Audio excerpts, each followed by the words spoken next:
Well, as you can see, after a few weeks of not being able to use my printer, I've managed to find a location and I'm printing off a load of board game components.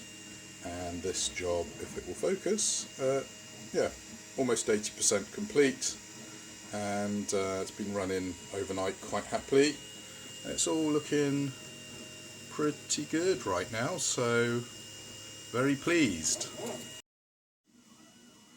Well, hello. Well, shortly after filming my opening sequence saying how smoothly everything was going, these game board components I was printing out went wrong.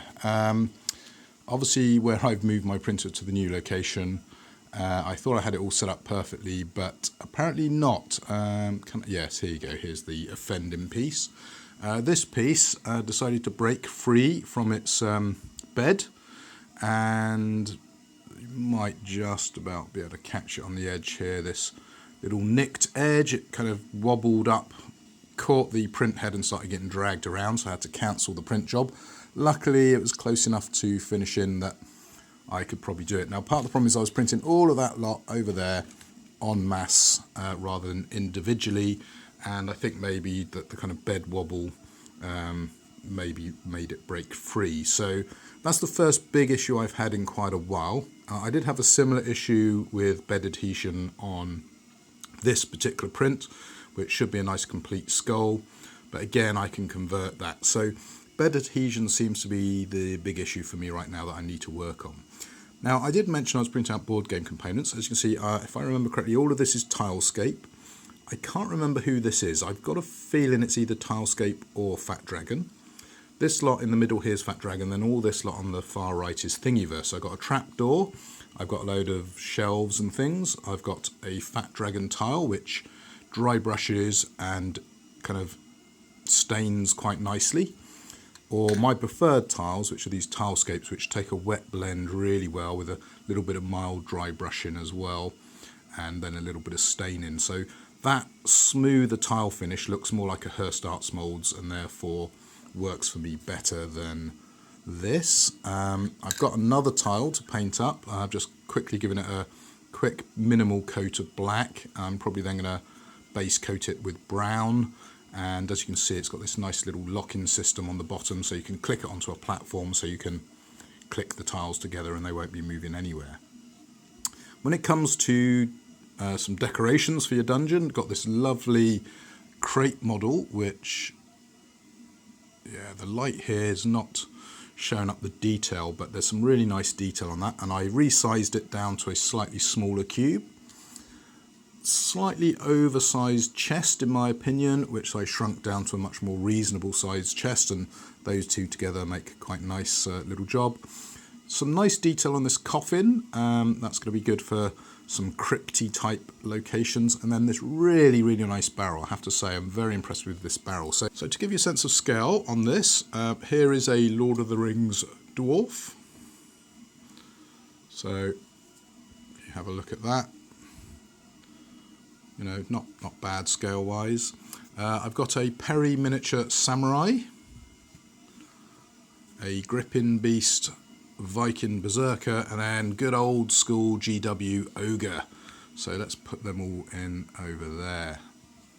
So as you can see, quite nice little mix. Now let me just open this rattly box here to show you how stuff compares, for example, to Hurst Arts Mold. So we've got the giant wine barrel.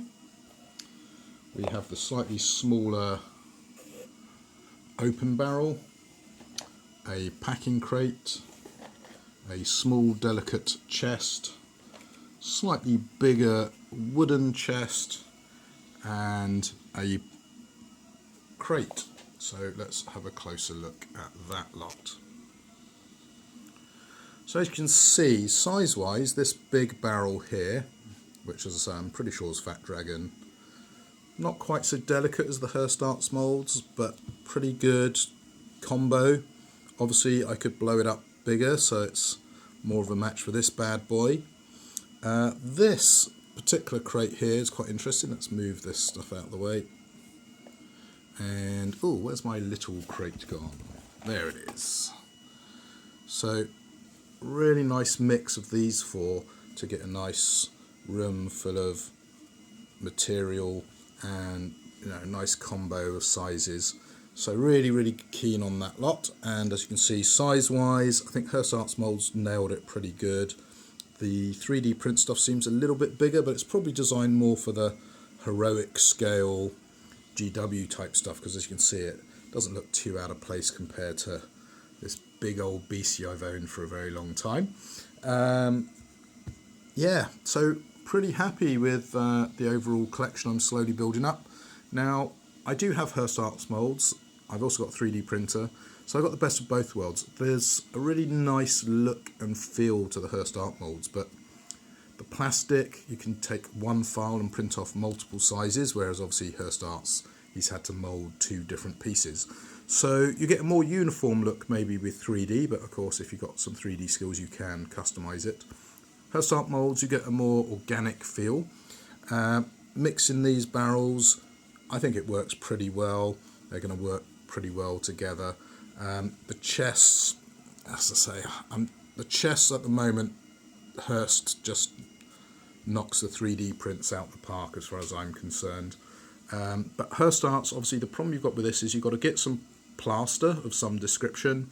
You've got to mix it up, you've got to get that to the right thickness, you've got to prepare your mould, you've got to pour your mould, you've got to agitate your mould, you've got to scrape your mould. So it's a lot more faff doing this than just downloading a file, putting it on an SD card and saying print. But the results are pretty good. So I would recommend, even if you've got a 3D printer, you might want to pick up some Hurst Arts Molds, just for some variety if nothing else. And the kit that comes with the chests and the crates and the barrels is well worth getting, in my opinion. You also get some tiles that are similar in look to this, which might be worth picking up as well.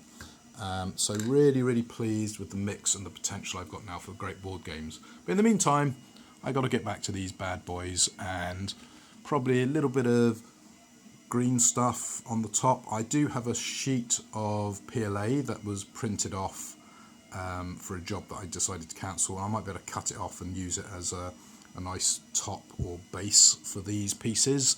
I need to have a think about what I'm going to do there. In fact, I am tempted to go into a 3D package, open these up and give them a nice flat plinth like you've got on here, to give them a bit more stability, and that might help also with, as I say, where they're quite thin and I put a lot of them on the bed, I think they started rocking like this, and that's why I had problems with my printout. But yeah, overall pretty happy, still learning. I've had a few comments on my other YouTube videos about configuration problems or why I'm having problems like this, and I am well aware of that, so thanks for the feedback, but I am aware it is a learning experience. And as I say, I've had this 3D printer less than 2 months, and I've only really printed actively on it for about a week, because with Christmas coming up I had to clear the printer off, because this table is the dining room table and that's where I actually was doing my 3D printing. But I've actually rotated it round and put it on my gaming case here, so there it is off in the corner along with all the alcohol, yes, which we may have drunk some of. And as you can see, I'm currently printing, I believe it's a Tilescape barrel, so if you zoom in you might maybe see something tiny over there underneath that print head. So anyway, more news as and when it happens.